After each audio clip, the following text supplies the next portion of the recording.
Shall we begin?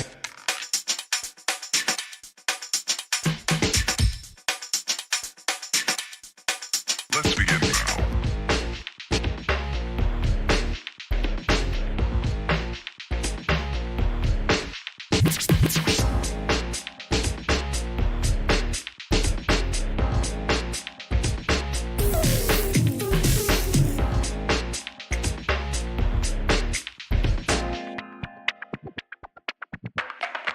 Let's begin now.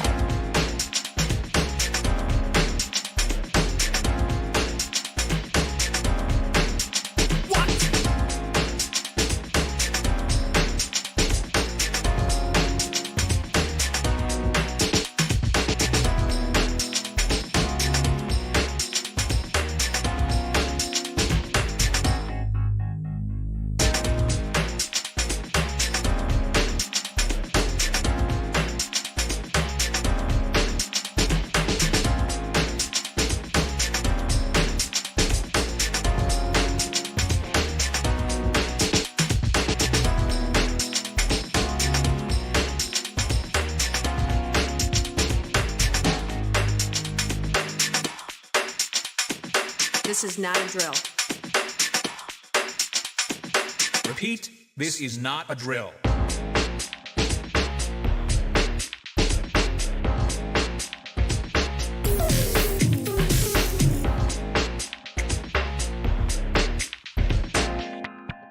Is that all you got? Let's begin now.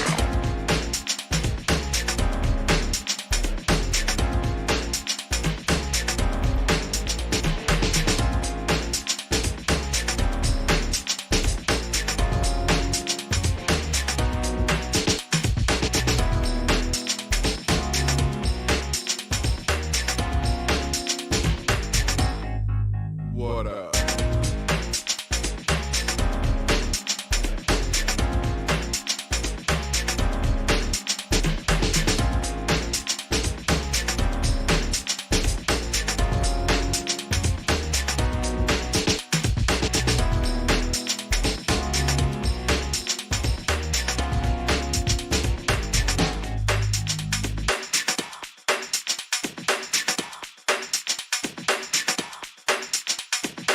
Oh, for sure.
Hello everybody and welcome This is a beautiful Saturday.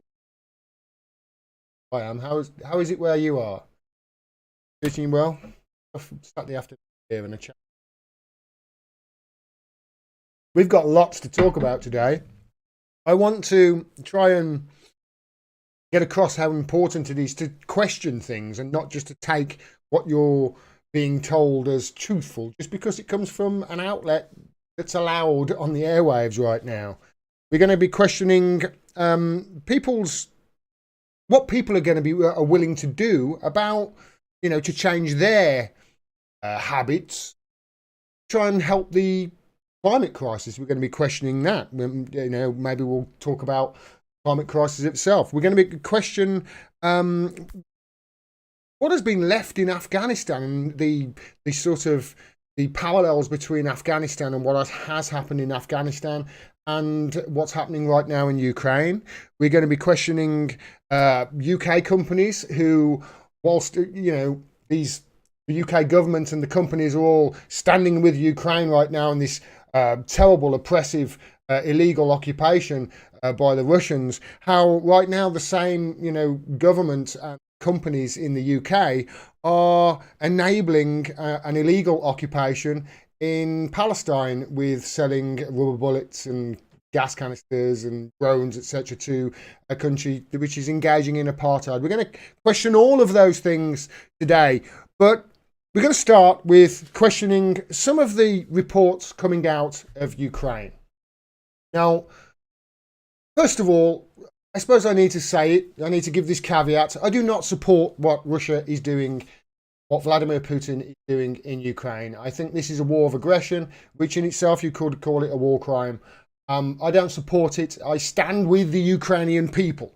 Okay, that's who I really care about, because in any war, there are innocent people that are going to be caught up in this. War is hell. And right now, there are reports coming out of Ukraine like this. This is a report in the iNews. This is like the independent news, I suppose, a newspaper. The headline is 9 pregnant after girls as young as 14 group raped in Bucha basement, Ukraine claims. So Bucha is a town in Ukraine. I think it's just outside Kiev, and it was a place of interest for the Russian military in what was their military involvement going towards Kiev, and then they backed off, they withdrew. It wasn't like the Ukrainians fought them off or anything like that, or there was a great battle. They withdrew from the area, sort of, I think they announced it the week before the Russians. So my first question is, really, they've left all these people raped behind them? So this article by Molly Blackwell, I'm sure is a lovely person and does her due diligence. And I'm sure she's obviously writing about other subjects as well, not just Ukraine, the war in Ukraine, and trying to get stuff published, I hope, on, Yemen and Palestine and Syria, etc., etc. But it says this, the article says this: 25 women and girls aged as young as 14 were systematically raped by Russian troops in the town of Bucha, according to Ukrainian authorities, with 9 now pregnant. Okay, so the Russians have withdrawn from Bucha, and behind them they've left, 25 people alive in a basement to be found, and they know they're there because they've been systematically raping them, allegedly, over a period, I think it was of 24 days the siege was taking place in Bucha, and 9 of them are now pregnant, according to Ukrainian authorities. 9. I'm not saying that this hasn't happened. What I'm saying is, can we check the source of this first before we start talking about it? Because Ukraine's ombudsman for human rights, so this is one person, Lyudmila Denisova, one person from the Ukrainian government, said the women were repeatedly raped in the basement of a house which was being occupied by Kremlin forces. Quote, 9 of them are now pregnant. Quote, Russian soldiers told them they would rape them to the point of where they wouldn't want sexual contact with any man to prevent them from having Ukrainian children. but not preventing them from speaking to the Western and Ukrainian media who were going to come in and obviously no doubt find these women and make a big deal out of it. They weren't. Question everything. The horrific story is one of dozens emerging from Ukraine. Yes, there is. From both sides. Both sides here are committing war crimes, with a growing number of accusations of sexual violence being carried out by Russian troops.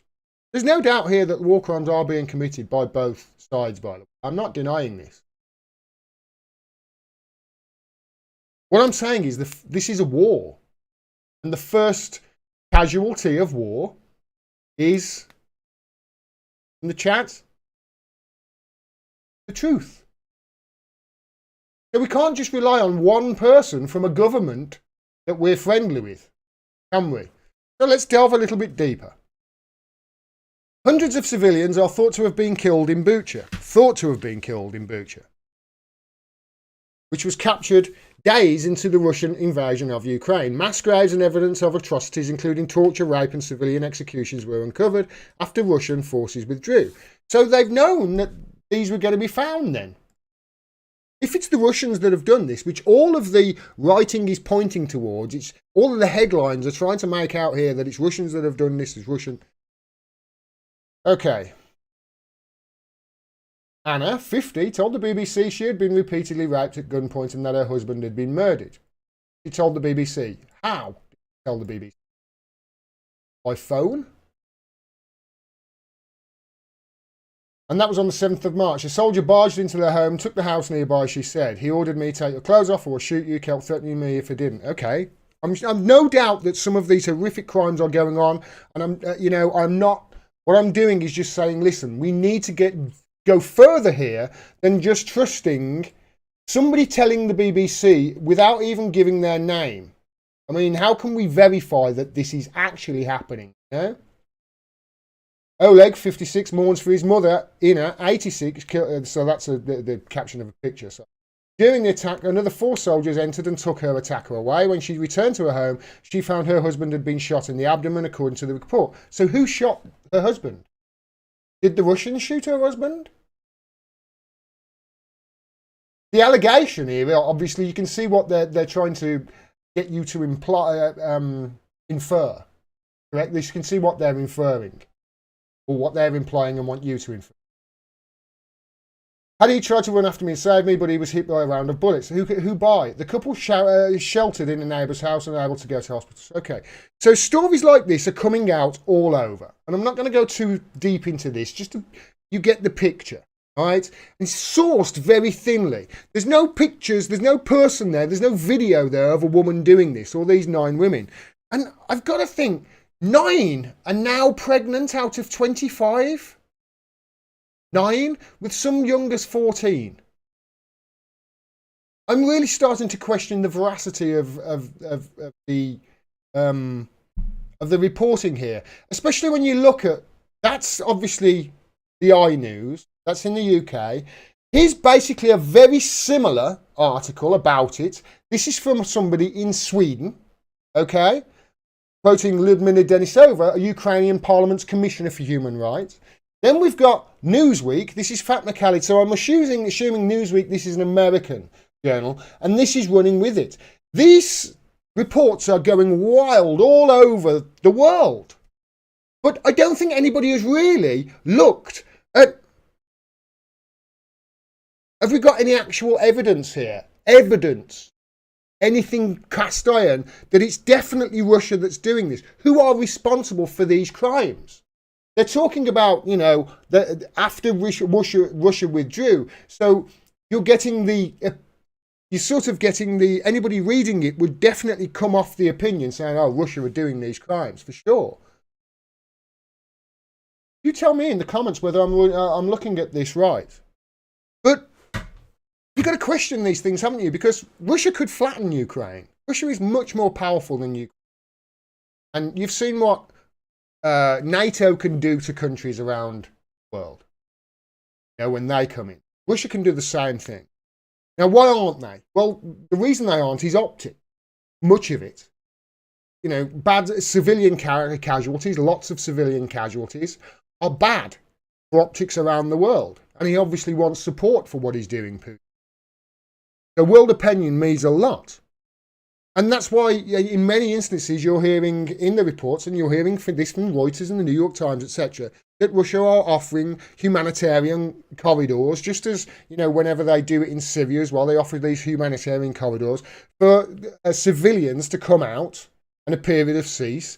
And obviously they also say, oh, by the way, if you're a soldier and you want to come out, by all means come out, we'll let you go down your terms. Because obviously it's much better fighting 500 Ukrainian soldiers who are dedicated than 2,000. They'd rather have 15 come out and put their arms down. So they always give that option. That's part of their their military code book, the playbook, if you like, the Russian playbook. That's actually in it, not any of the other stuff they tell you about.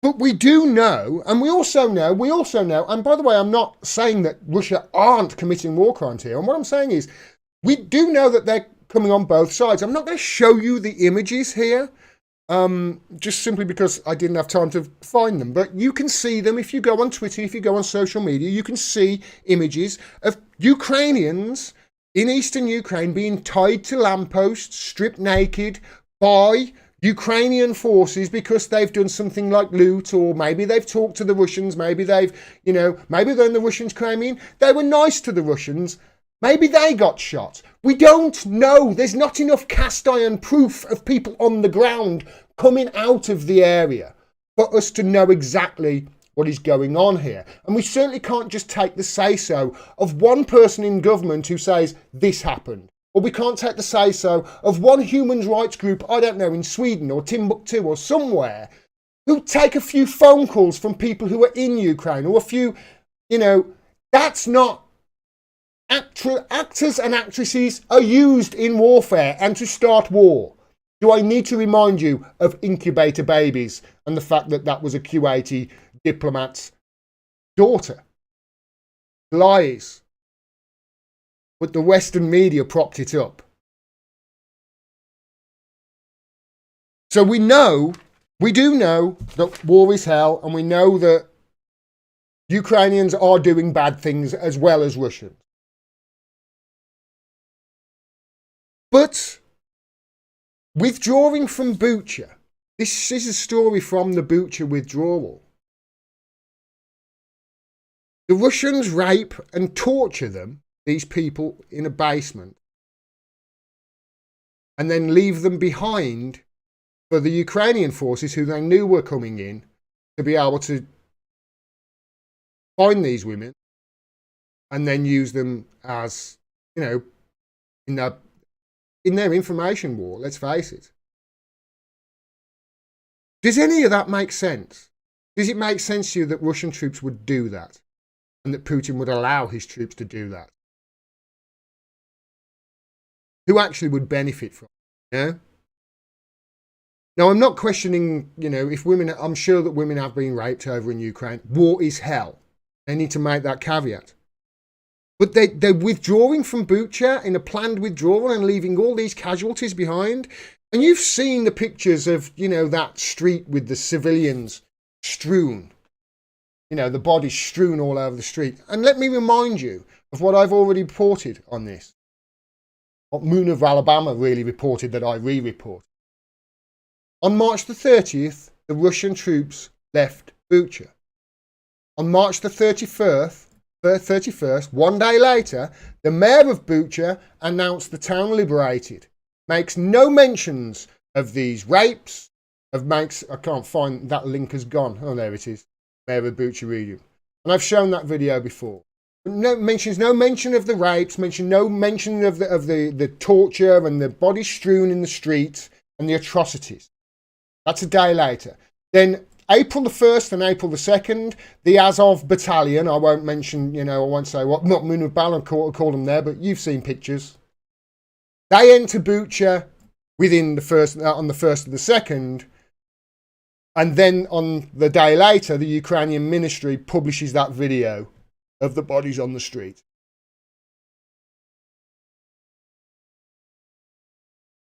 Just like to point you to the bottom of the New York Times article that pointed to that reporting. It says this: The New York Times was unable to independently verify the assertions by Ukraine's defense ministry or their officials. Shouldn't that be caveat be at the bottom of here? Here. Here.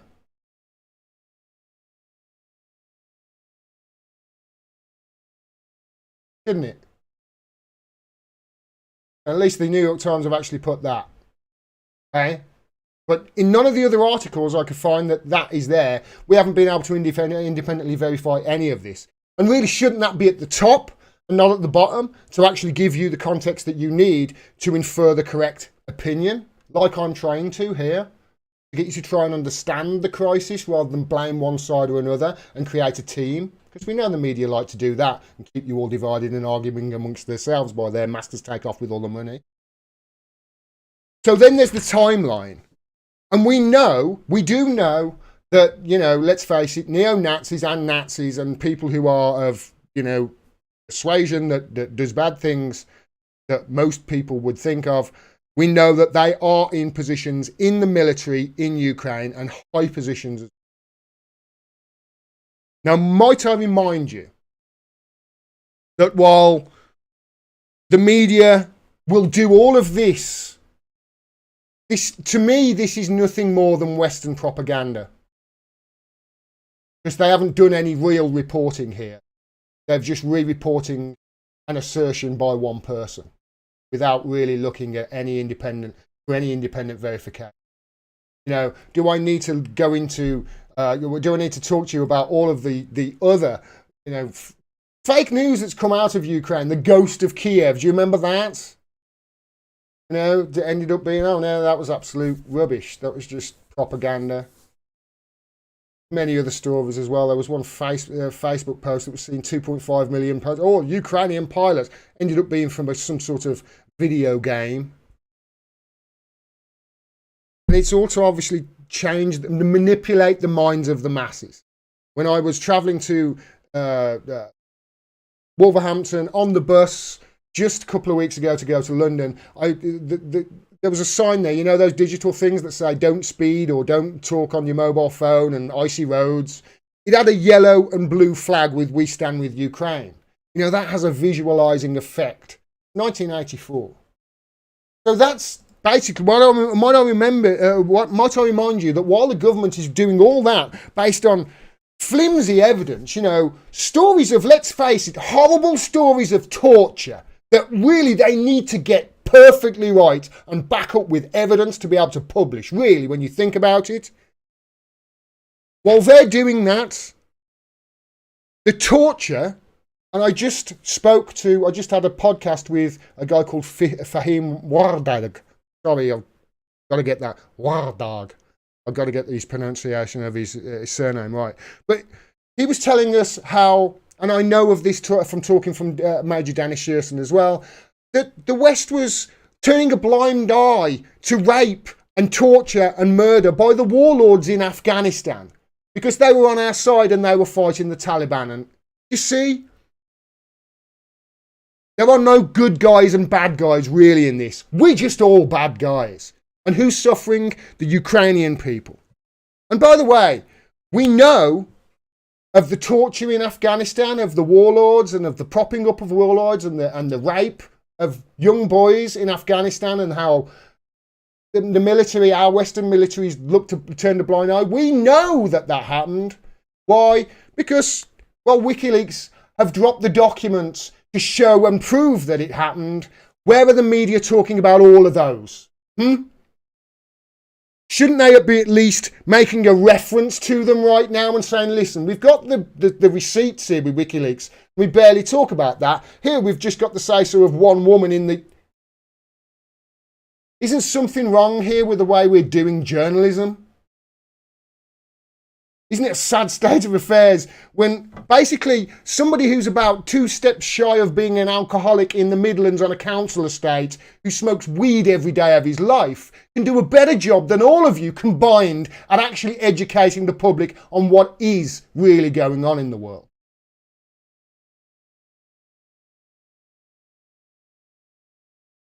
And while all this is happening, the media are lionizing, by the way, those war criminals from the past that WikiLeaks exposed.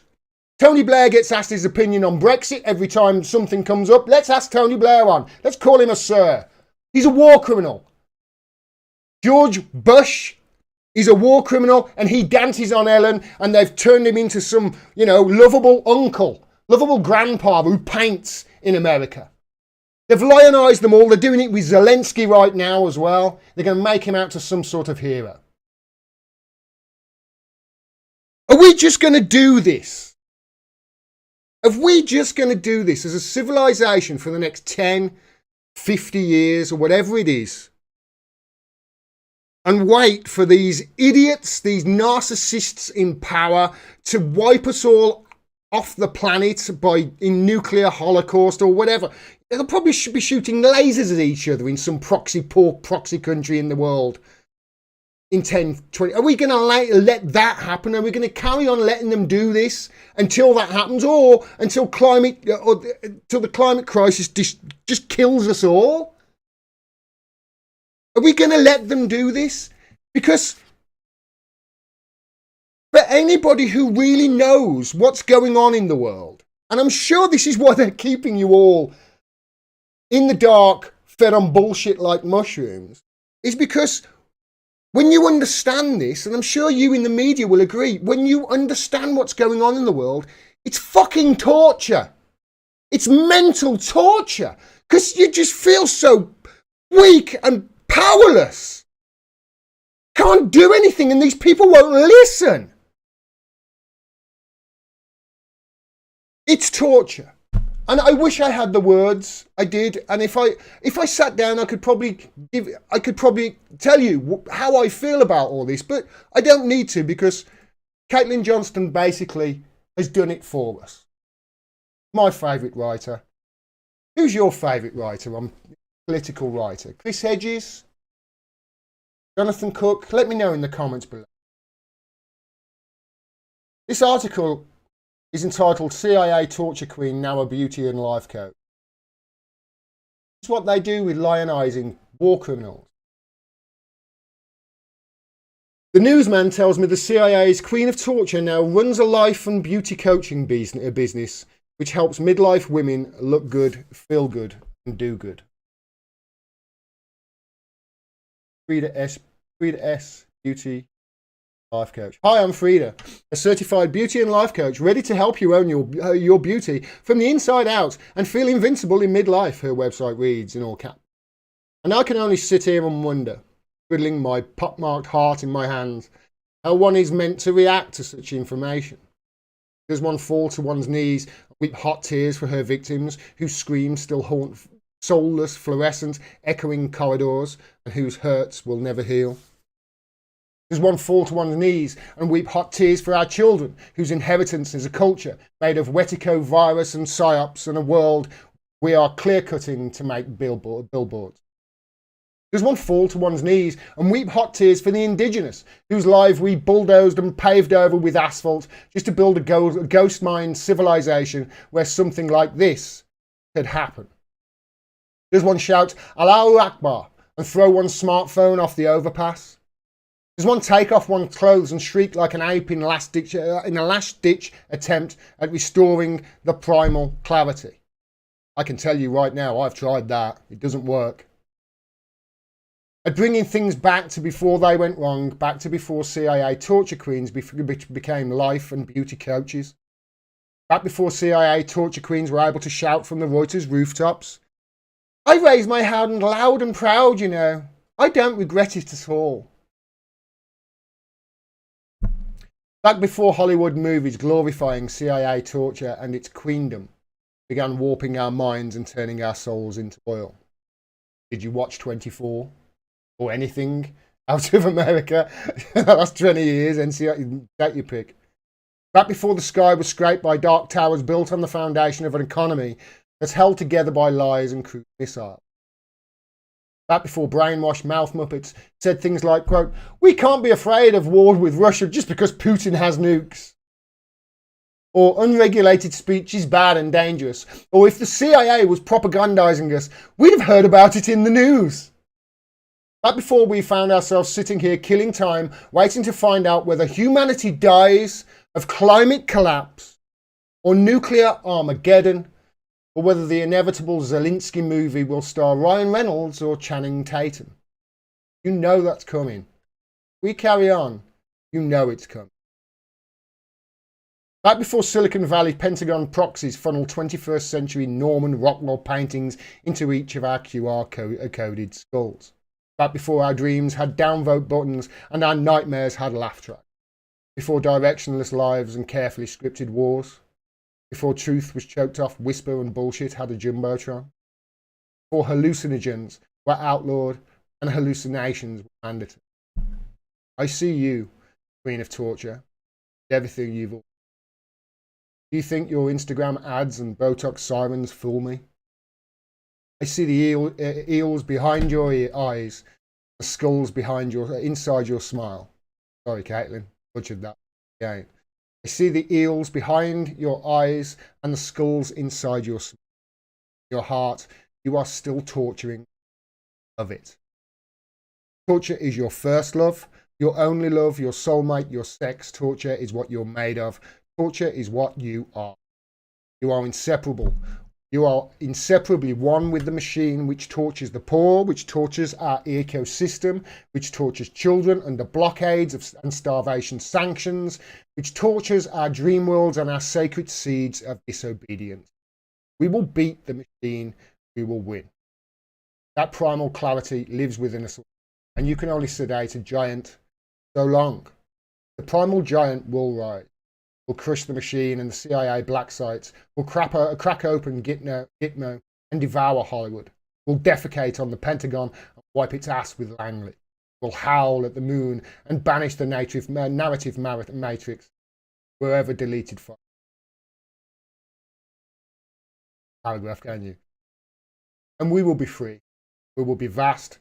We will look at each other with unpolluted eyes for the very. We will go out into the world, the real world, the original world, walking with our original feet and looking with our original eyes. Our seeds now grow great fire. Tortured no more. I have nothing more to add than that. We need peace. Not more war. We need our media to do their goddamn job. Get some facts straight. Propagandizing. Because it's torture.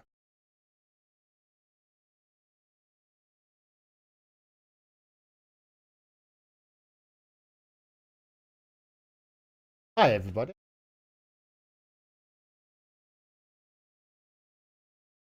Yeah, brilliant writing. Mousy Brown says amazing writing. She's my favourite. Who's yours? Who's your favourite?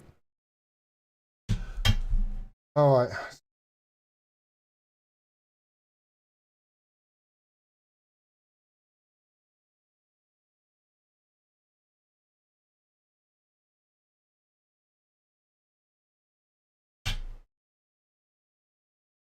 So yesterday, everybody, was Earth Day.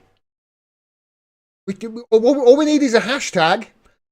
We had it, hashtag Earth Day. So what we need to do is we need to all hashtag once a year, hashtag Earth Day, say on Twitter and Facebook and social media, you know, why we love the Earth and we don't want to, you know, go anywhere in a climate catastrophe.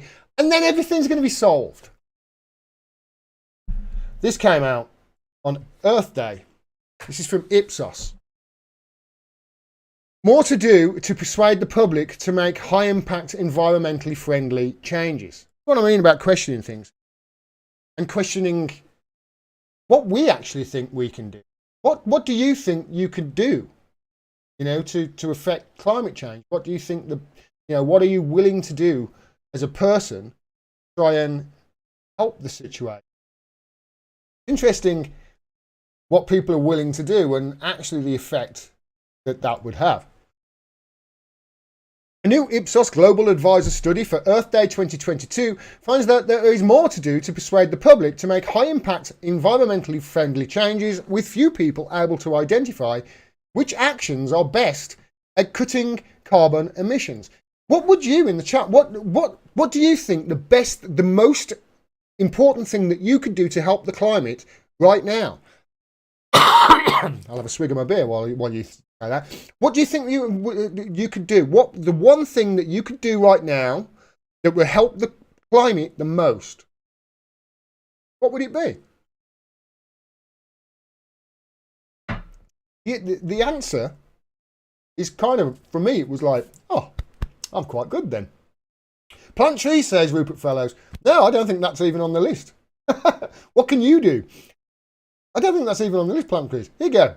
New research by Ipsos. Let's expand this a little bit. New research by Ipsos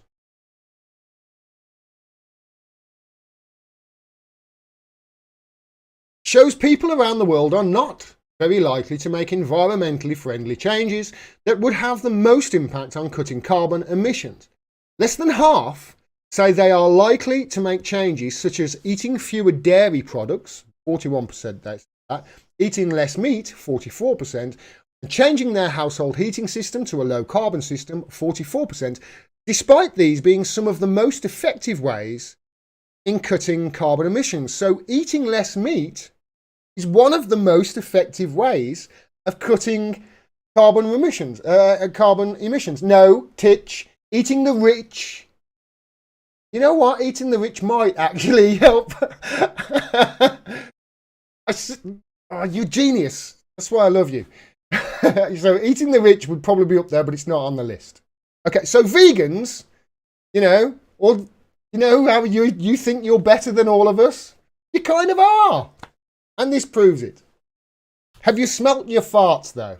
They're disgusting, Come on. All in jest, this is, okay? Don't go too mad in the comments. The global country average shows that people are most likely to cut their emissions by avoiding products that have a lot of packaging, 58%. Those in China, 76% would say they do that. South Korea was 72%, and Malaysia, 68%. They're the most likely to make the change. So avoiding products that have got a lot of packaging. So Amazon, for instance, in their packaging. Avoiding buying new goods, 54%, saving water at home, 52%, and saving energy at home, 52%, are also slightly more popular opinions. But the point of all this is, and the whole, let me just, half, 49%, say they are likely to walk, cycle, use public transport rather than driving a car or motorbike. So just half. So some of this is actually good. But the point is, we're more likely, the people, us, ordinary people, are more likely to do the things that will have less of an effect and less likely to do the things that will have a higher effect on the environment. So, for instance, if I go to rank first there, see, the number one thing you can do, we can all do, to help the environment is live car free. How many of you don't have a car? I don't have a car. I'm proud to say that my car was taken by the government of the United Kingdom about 7 years ago to a yard and crushed because I didn't pay there's this disc that you have to buy to put on your windscreen, and I didn't do that for a while, and they kept saying, we're going to come and crush your car, and I was like, I don't really care. So they came and took it away and crushed it. So I don't have a car now, thanks to the government, which was nice of them. Didn't care that I couldn't afford anything. That's the number one thing you can do, though, is live car free. Number five thing is shift to public transport. I do that as well. Refurbishing and renovating the housing for efficiency. I do that. And switching to purchasing of renewable electricity, well, I haven't done that yet, but I would like to switch to free electricity. That would be wonderful. Stay tuned for that. I'm going to start talking about that in the coming weeks. I've seen some videos. We don't need electricity. We just need glass. Honestly, for cooking, we just need... there's got to be a way we can figure this out. So, we're more likely to do the things that have less effect on the environment. For instance, recycling, look. You know how they say, oh, recycle? You know, recycle plastic forks, plastic straws. It actually is the least, one of the least effective things that we can do for the environment. So while the government is telling us to switch to packaging, to less packaging, and telling us to recycle more, and telling us to buy fewer items, they are actually the things that are least likely to have an effect. One of the most likely things, here we go, read the rest of this. The most impactful action, living car free, which ranks number 1, was only selected by 15% of people. Just 15% of you would say you'd go car free. Look at Joe. Thank you for saying that. Joe Nunya in the chat has just said, I have a car, but I only drive about 300 miles a year, though. Wow. The cost per mile on that car must be absolutely astronomical if you factor in tax and insurance and the costs of fuel. I mean, it must be huge. Despite being the most impactful action people can take to reduce their own emissions, and shifting to public transport being another one, people around the world are split on walking, cycling and using public transport instead of driving. Those in China, India and Peru are most likely to walk, cycle or use public transport, probably because people in China have got better transport, people in India can't afford cars, and people in Peru, well, I mean, they probably walk everywhere there, don't they? I don't know. That's really stereotypical of me saying that. But those are the least likely things that you can do. And one of the most things, let me just, here we go. 46% said they are not likely to fly in the next year or to replace some flights with train or bus journeys.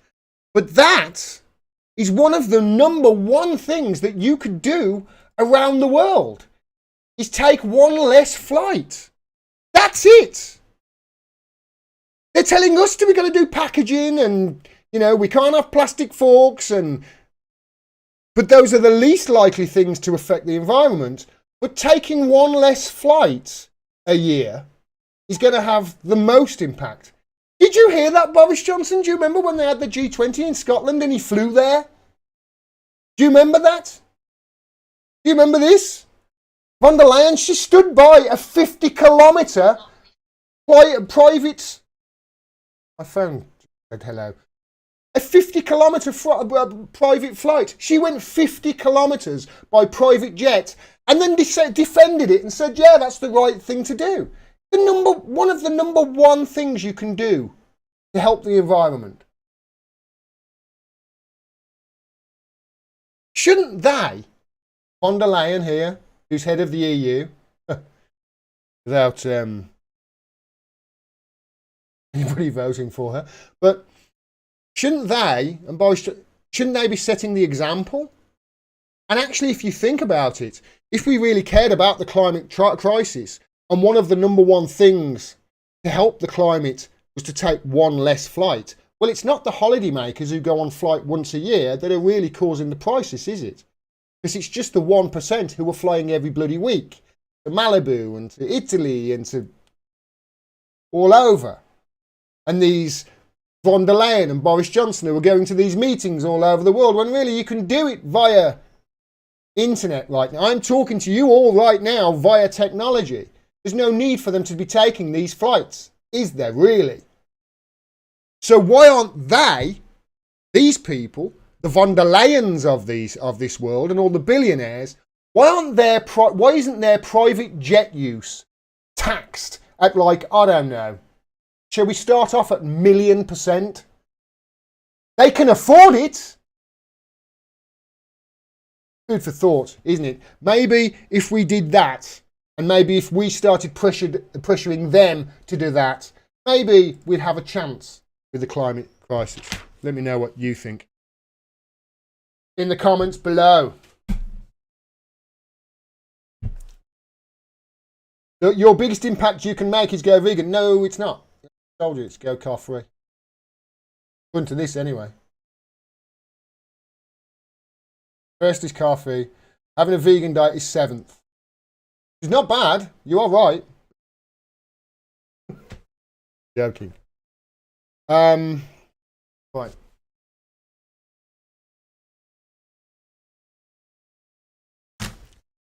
I want to go back to Ukraine. A little bit about Ukraine.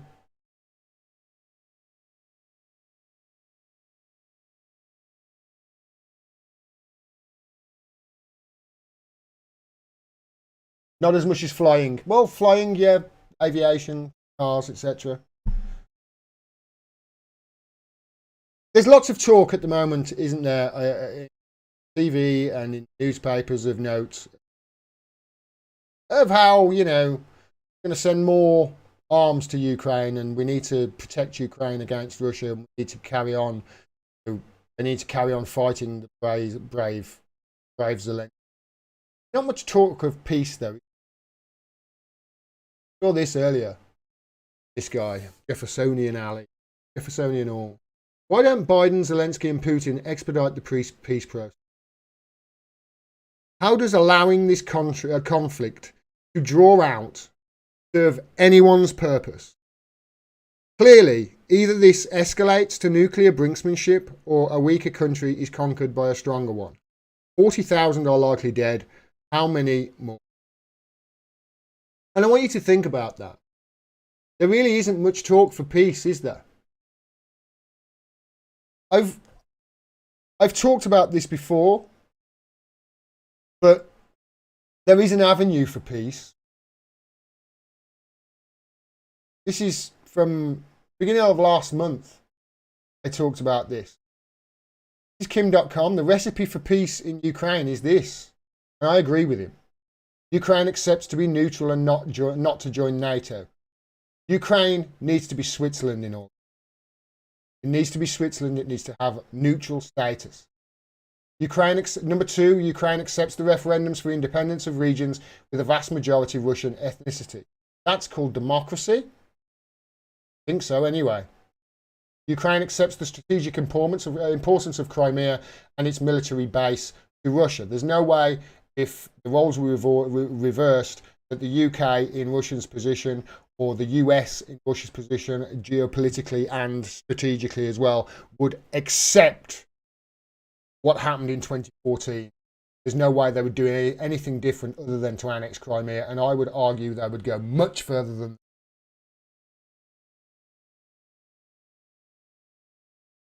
Number four, Russia and the US stop influencing democratic processes in Ukraine, allowing for free and open elections without interference. That sounds great for Ukrainians, doesn't it? That they have been forgotten in all this, haven't they? Number five, Russia pays a fair share to Ukraine for using its territory to transit natural gas and oil. That sounds perfectly reasonable for me. I would add in that no sons or daughters of US politicians end up on the energy boards of any energy companies, giant energy companies in Ukraine. I would say that needs to be a caveat as well. Russia accepts the right of Ukraine to join the EU. Can do. Lastly, Russia pays reparations for damages caused by the invasion and supports Ukraine to achieve its full potential. Just as Ukraine supports Russia's desire for a neutral Ukraine, which is not a threat to Russia. This is reasonable. You let me know what you think in the comments. That sounds reasonable to me. Doesn't it sound reasonable to you? Because if we carry on doing what we've done, if things carry on happening the way they've happened so far, it's going to be a slaughter. Thousands are going to get killed. This is Gonzalo Lira. I'm glad you're all right, mate. There was lots of worry about this guy in the last week. I was one of them. In the encirclement pictured on this map, he said, the African. In the encirclement, here's the map he's talking about. Yeah? So this is the Donbass region. This is in Ukraine. In the encirclement pictured on this map, there are some 60,000 troops, Ukrainian combat troops. Their finest men, according to Gonzalo. They have no chance of being relieved, reinforced, or resupplied. They're being encircled. They have no chance to win. If they keep fighting, they will die. Or what? For nothing. For nothing.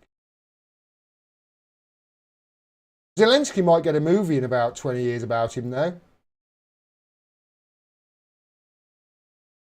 This is an utter tragedy. You're not wrong, Gonzalo. You're really not wrong. I talked to Fahim Nawad. Gonna get that now. Fahim yesterday. I'm gonna have a longer podcast with him. Talk about Afghanistan, the effects of the Afghanis. You should go and check out what he said there. I'm gonna have a longer podcast because I've got lots of questions.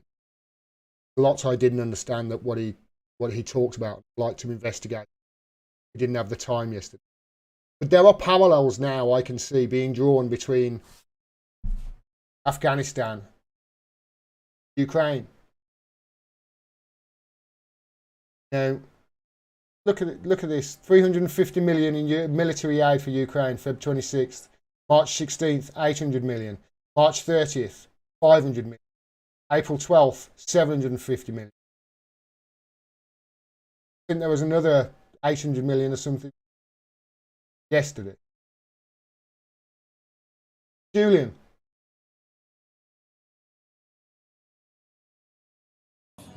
To completely subjugate. Because the goal is not to completely subjugate Afghanistan. The goal is to use Afghanistan to wash money out of the tax bases of the United States, out of the tax bases of European countries, through Afghanistan and back into the hands of a transnational security elite. That is the goal, i.e. the goal is to have an endless war, not a successful war. Now, all you've got, in my opinion, this is my opinion, but based on all evidence that I've seen, you replace Afghanistan here with Ukraine, this is what the plan is. You replace Julian's words with Afghanistan, and honestly, this is Ukraine. Take a listen. Because the goal is not to completely subjugate Afghanistan.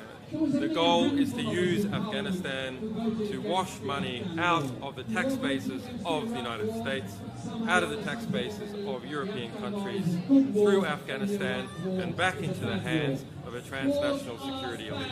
That is the goal, i.e. the goal is to have an endless war, not a successful war. Western countries are willing to fight Russia, the last Ukrainian. Senseless. What we're doing, murder. We need peace. The world needs peace.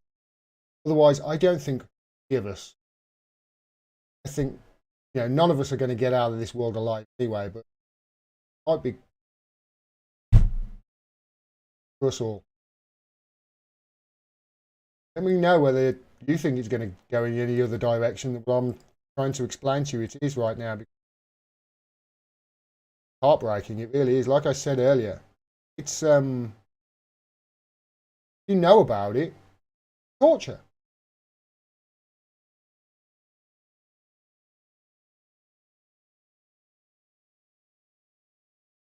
Everybody's weeping for Ukrainians right now. And I'm not saying they shouldn't be. I'm saying exactly that. We should. Ukrainians, innocent people that are getting caught up in. But why is it only the people in Ukraine that we weep for? Why do we not weep for the millions in Yemen that have been displaced because of a proxy war that we are supporting?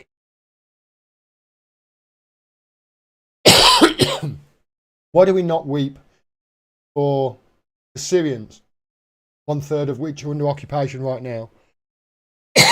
Their wheat, like, just happens to be food farming area. Why do we not weep for the Syrians or the Libyans who were in the richest country in Africa?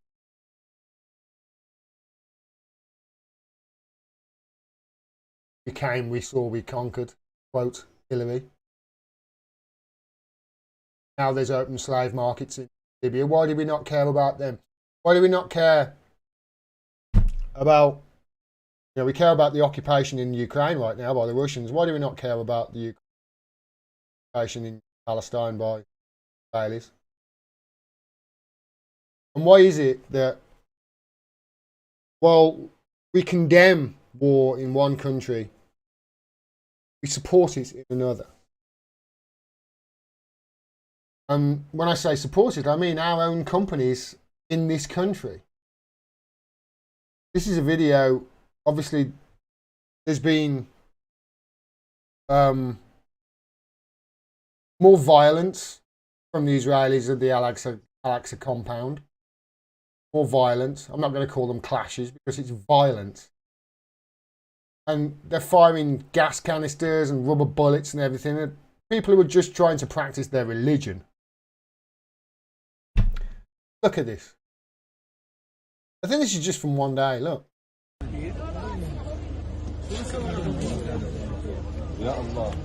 So they're collecting all the empty gas canisters and rubber bullets. Imagine one of them hitting you. Just imagine one of them hitting you.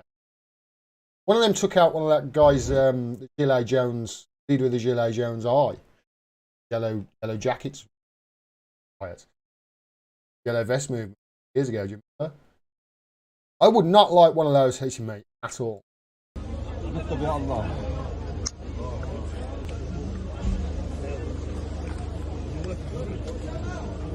And these are obviously just the ones that are found. There's going to be plenty that, you know, are lying about that.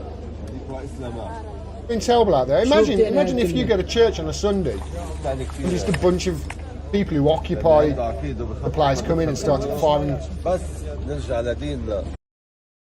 Loki says this. By the way, Spotify, if you thought you, come on, I can't believe it's even a question that that Loki might get cancelled off your platform. People collecting tear gas canisters and rubber bullets, he says, fired at them by the Israeli occupation forces in Al-Aqsa. These rubber bullets are likely to be made by IMI System, a subsidiary of Elbit System, which still has 9 sites across the UK. We are supplying this. We are making money from it. We're profiting from it. Whilst crying for the poor Ukrainians who are being shot. Crying for them. People in Palestine, West Bank and Gaza are being shot by an illegal occupying apartheid force. It's been going on for quite a while. Have you seen anything like the coverage that you've seen of Ukraine? You haven't. If you're wondering what IMI stands for, this IMI Systems was previously called Israeli Military Industry. And it was bought on November the 25th, 2018 by Elbit System.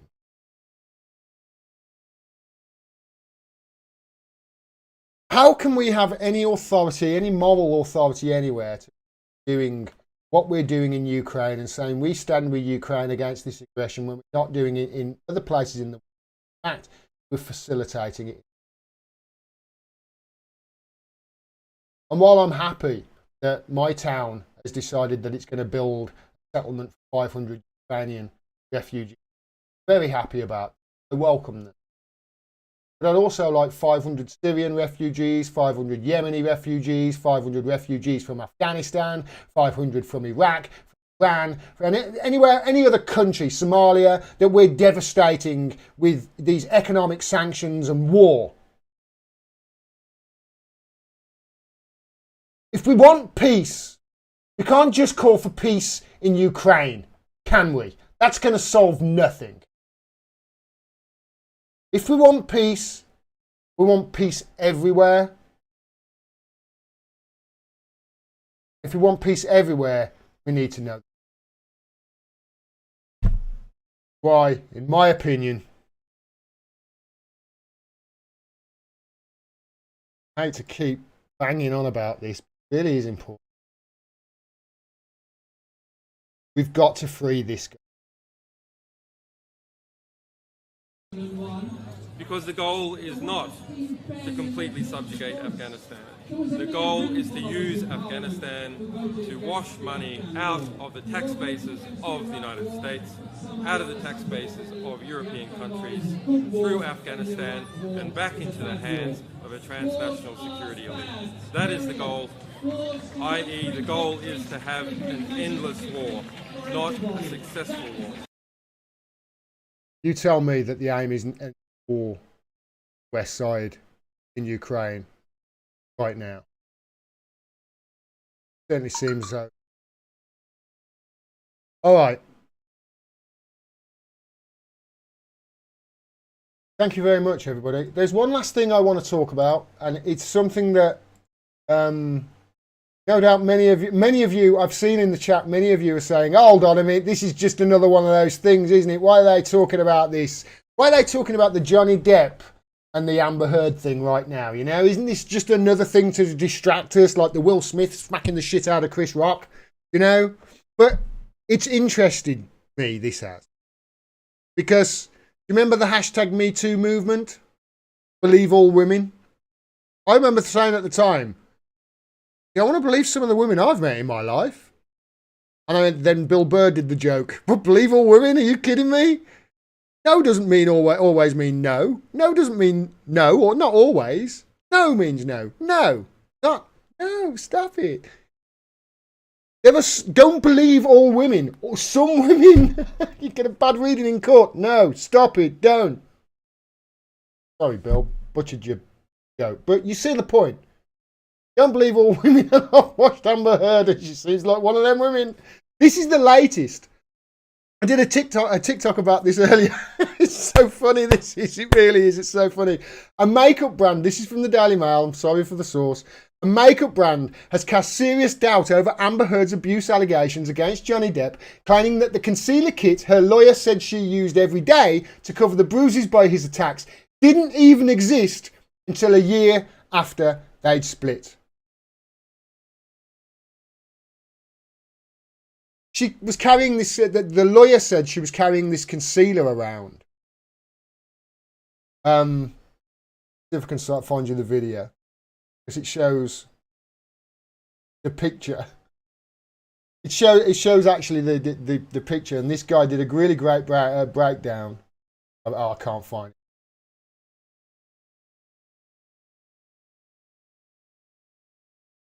That's a shame.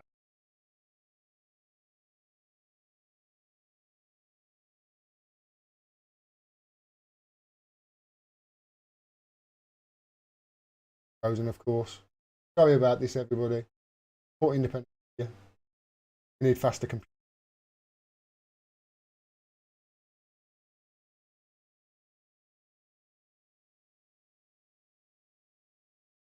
So she was carrying, allegedly, the lawyer stood up last week and said, or the other day, said, this makeup concealer, Miss Heard carried with her every single day for, I think they said 3 years. Have they got a picture of it in the Daily Mail? I'm hoping they. Here it is.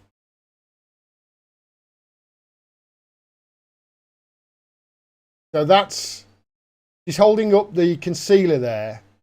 So this concealer, that one, I carried it away around in my purse, Amber Heard said, between 2014 and 2016 to cover up the bruises. They didn't start manufacturing that concealer item until.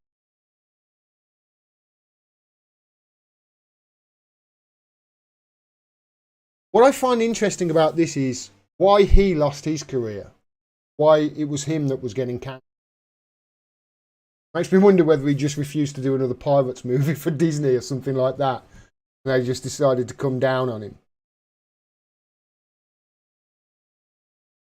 But this is why you don't believe, or hashtag believe all women. You don't believe all men either. Some of us are absolute crazy lying bastards. I watched a Netflix thing on documentary on it last night. It piqued my interest because when you see the testimony that she's given historically, you see the way she's searching desperately for the words, the right words, and then you see his testimony over the last few days, just chuckling and you know, being delightful, charming. I just kind of look at the situation and just go, ugh. This is another one of those things where the media will fuck somebody. Headlines and we need a better. All right, let me check a couple of things, then I'll sign off. Thanks very much. I've really enjoyed it today. An hour and 6 minutes. That went quick. I've really enjoyed today. That went quick. Trying to make the podcast tighter. What I will say to you, please support independent media. I've got, if you go to my website, there's a way you can subscribe to me for £1, whatever you want a month. I've got 41 people who do that. Sure, there's 53 people watching. I bet you 41 one of you are watching now. Really, thanks so much. Support independent media. It really, you know, it makes a difference. We don't get advertising. Nobody's going to advertise on this channel. You know, Raytheon and Boeing won't want to advertise on my channel.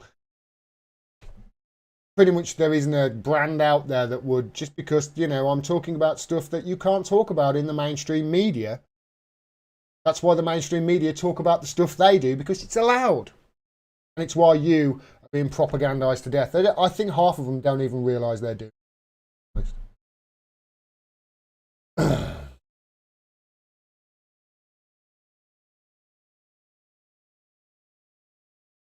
Let's just check super chats and everything. Yeah, this is a super chat. I'd rather you don't pay super chats through this though. I'll